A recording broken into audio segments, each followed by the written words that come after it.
So hello guys, welcome back to another informative video guys. So guys, जैसे आप सब अभी SSC का प्रिपरेशन कर रहे हैं, SSC का आप एग्ज़ाम देंगे ही और इसके साथ साथ आप अदर गवर्नमेंट जॉब का एग्ज़ाम देंगे, जैसे हो गया रेलवे, हो गया state government job, other exam, civil service exam, बहुत सारे एग्ज़ाम आप देकर जाओगे। और इसी बीच आपका SSC में मान लो आपका सिलेक्शन हो जा रहा है, आप ट्रेनिंग कर रहे हो और उसी दौरान अगर आपका अदर गवर्नमेंट जॉब एग्ज़ाम का अगर आपका डेट पड़ गया, ठीक है, तो अब ट्रेनिंग पीरियड में आपको छुट्टी मिलेगी कि नहीं मिलेगी दूसरा एग्ज़ाम देने के लिए। सो ये वीडियो उसी टॉपिक पे है गाइज़। सो गाइज़, मैंने खुद एक्सपीरियंस किया है, क्योंकि जब अभी मैं मिड टर्म ब्रेक पे आया हुआ हूँ, मैंने 6 महीने की CRPF की ट्रेनिंग अभी मैं कर रहा हूँ और एक सप्ताह बाद मैं वापस चला जाऊँगा अपना ट्रेनिंग कंप्लीट करने गाइज़।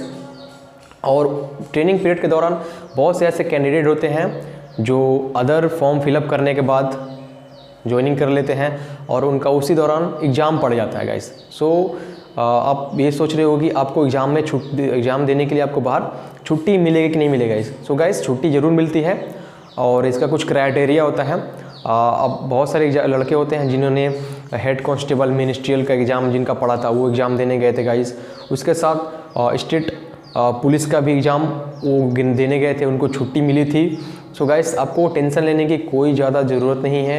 अदर एग्ज़ाम देने के लिए आपको ट्रेनिंग पीरियड से छुट्टी मिलती है, बट उसमें बहुत सारे क्राइटेरिया होता है कि आप बार बार छुट्टी नहीं ले सकते, ठीक है, क्योंकि आप कंटिन्यूसली अगर आप छुट्टी लेंगे, अगर आप 7 दिन 10 दिन 15 दिन ऐसे अगर 2 दिन 3 दिन करके छुट्टी लेते जाएंगे तो आपका जो ट्रेनिंग पीरियड है उसमें इफेक्ट डालेगा। और अगर आपका छुट्टी कंटिन्यूसली 7 दिन से अगर ज़्यादा एक्स्ट्रा हो जाता है तो आप रेलीगेट हो सकते हो। रेलीगेट यानी आपको ट्रेनिंग कंप्लीट करने नहीं दिया जाएगा, आपको वापस GC में भेज दिया जाएगा गाइस।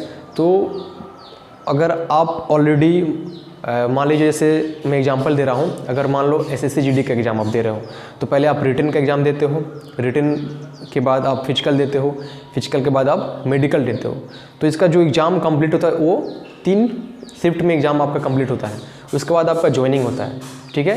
तो इसी तरह जो भी अदर गवर्नमेंट जॉब होती है, या फिर वो सिविल सर्विस एग्ज़ाम हो या फिर वो डिफेंस का एग्ज़ाम हो, तो गाइस वो सिर्फ एक एग्ज़ाम देने के बाद आप सिलेक्शन नहीं लेते हो। आपको पहले रिटन देना पड़ता है, अगर फिजिकल है तो फिजिकल देना पड़ता है, अगर फिजिकल नहीं है तो अगर इंटरव्यू है, डॉक्यूमेंट वेरिफिकेशन है, कुछ चीज़ें हैं, तो आपको इसके लिए 3-4 स्टेप गुजरने के बाद आपका सिलेक्शन होता है। तो मान लो अगर आप ट्रेनिंग में हो, अगर आपने रिटन एग्ज़ाम दे दिया है, उसके बाद अगर फिजिकल भी दे दिया है, अगर आपका DV और या फिर इंटरव्यू बचा हुआ है, सिर्फ 2 चीज़ बचा हुआ है, तो आपको 2 बार छुट्टी मिल जाएगी। अगर 2 दिनों की या फिर 3 दिनों की आपको छुट्टी मिलती है तो आराम से आप जाओगे एग्ज़ाम अपना कंप्लीट करके, अपना सिलेक्शन लेके, अपना डिस्चार्ज सर्टिफिकेट देने के बाद अगर आपको दूसरा जॉब जो आप क्वालिफाई कर रहे हो आपको पसंद है, इससे बेटर है, तो ऑब्वियसली आप उसमें ज्वाइन कर लोगे। बट अगर सोच लो कि अगर आपने कोई न्यू फॉर्म डाला है, उसका 3-4 स्टेप आपको कंप्लीट करना पड़ेगा।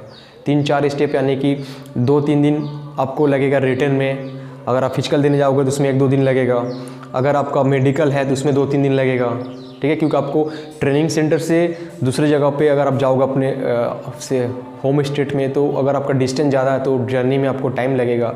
सो गाइस, ये थोड़ा जो मामला ये क्रिटिकल हो जाता है, तो आपको इतनी छुट्टी नहीं मिल पाएगी। ये काफ़ी प्रॉब्लम क्रिएट कर सकता है। अगर आप एक्स्ट्रा लीव ले रहे हो तो आपका ट्रेनिंग में इफेक्ट पड़ सकता है गाइस, और आपको रेलीगेट होना पड़ जाएगा, ठीक है। ये मैं अपने एक्सपीरियंस से बता रहा हूँ, मैंने दूसरा कोई एग्ज़ाम नहीं दिया था, बट जो बहुत से बंदे होते हैं जो एग्ज़ाम देने जाते हैं, उनका बहुत से ऐसे बंदे थे जिनका 7 दिन जो लीव कंप्लीट हो गया था, तो उनको बुलाकर पूछा जा रहा था कि आप इतने छुट्टी गए क्यों। ऐसे तो उनको कुछ हुआ नहीं, बट अगर उनका छुट्टी उससे भी ज़्यादा होता तो उनके लिए समस्या क्रिएट हो सकती थी। सो गाइस, मुझे जो भी नॉलेज था लीव से रिलेटेड, एग्जामिनेशन में आपको लीव मिलेगा या नहीं, उससे मैं जो भी मुझे नॉलेज था मैंने आपके साथ शेयर किया। लीव आपको ज़रूर मिलती है, बट ज़्यादा लीव आपको नहीं मिलेगी। So guys, that's it from this video. अगर आपको थोड़ा सा भी ये वीडियो इन्फॉर्मेटिव लगा हो तो आप चैनल को सब्सक्राइब जरूर करना, मुझे आपकी सपोर्ट की ज़रूरत है गाइज़। ज़्यादा से ज़्यादा शेयर करो अपने दोस्तों के साथ जो SSC GD के साथ अदर गवर्नमेंट जॉब का भी प्रिपरेशन कर रहे हैं। और मैं आशा करता हूँ गाइस कि इस बार आप लोगों का सीट कंफर्म मिल जाए। आप मेहनत करो, अपना फिजिकल का प्रिपरेशन स्टार्ट कर दो। आपने अपना 100% रिटन में दिया है, अपना 100% आप फिजिकल में भी दो। और मेडिकल से रिलेटेड कोई भी क्वेरीज रहेगी तो आप कमेंट करना, मैं उसका जवाब ज़रूर दूंगा। मैंने कैसे अपना मेडिकल रीमेडिकल पास किया था। अगर कोई भी क्वेश्चन आपके मन में रेज हो रहा है तो बेझिझक पूछिए, मैं उसका रिप्लाई ज़रूर दूंगा। और गाइस टिल देन, जय हिंद, बाय बाय।